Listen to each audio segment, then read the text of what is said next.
Might get a 4-mark question. And telling about the proofs, I would like to say something. These exercises are not from examination point of view.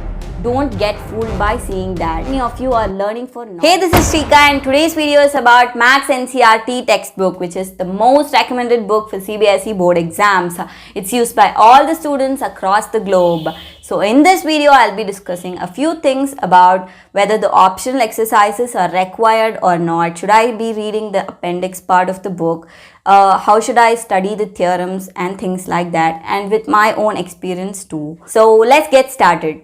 First, coming to the start of every chapter, you'll be having definitions or the introductory paragraph for every chapter in your maths textbook. You should go through all the lines from that too, because you might be getting 1-mark questions from that part. If you're not having much time to go through the complete paragraphs, you could at least study the words or the terms that are given in bold letters at least. You'll be introduced to some important terms in those introductory paragraphs. So if you read those things, you'll be benefited. The second thing is about theorems. Theorems is very important, and you might get a 4-mark question for your board exams from theorems part of your textbook. Theorems are basically like the laws that you study in the science. So you must not change a single word from the given theorem. Study the theorem by heart and learn the proofs wherever required.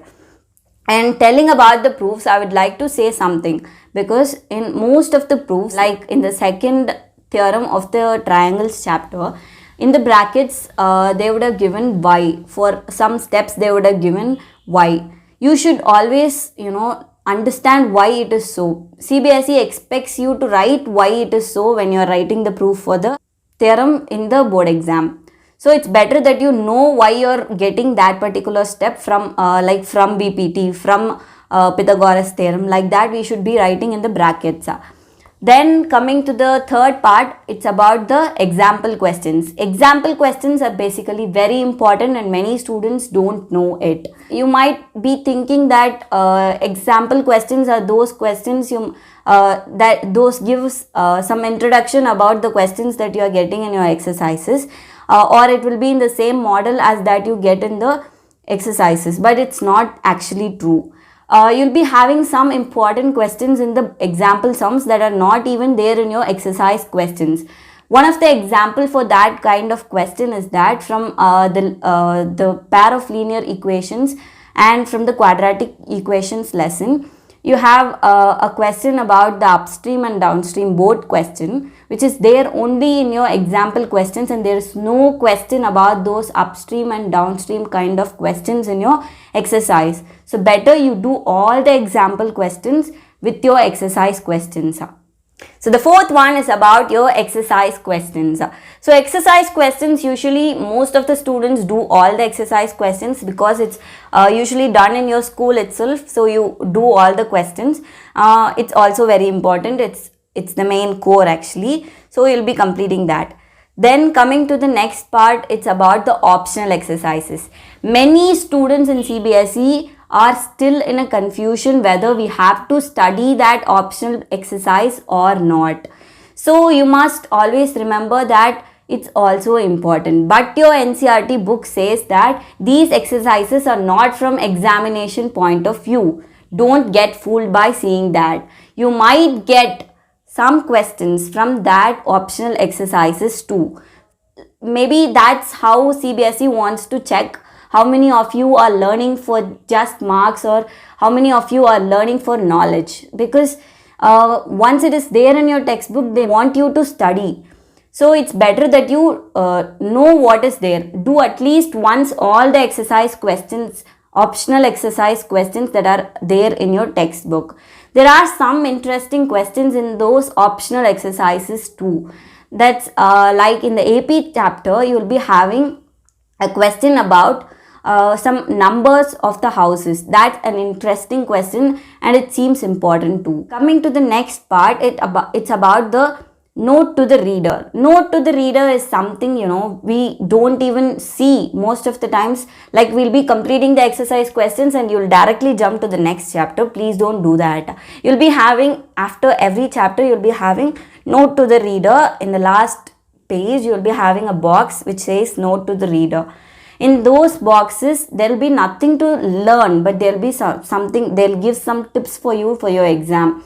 For example, in the quadratic equations chapter or in your linear equations, in the note to the reader, they would have given that for the word problems, you must always express the x and y in terms of what they have asked and not as expressions. And all those tips what CBSE expects from you is there in that note to the reader box. So do read them. So the last part is about the appendix, which is there in the last few pages of your textbook. Most of us don't touch that. It's because it's not usually tested in your CBSE board exams. But if you are interested in maths, and you can of course go through those questions, because it will have some interesting proofs and some laws there, so it will be interesting. If you are interested in maths, you may go through that, but it's not for testing purpose. Before I talk about my own experience, I would like to say something about your own textbook.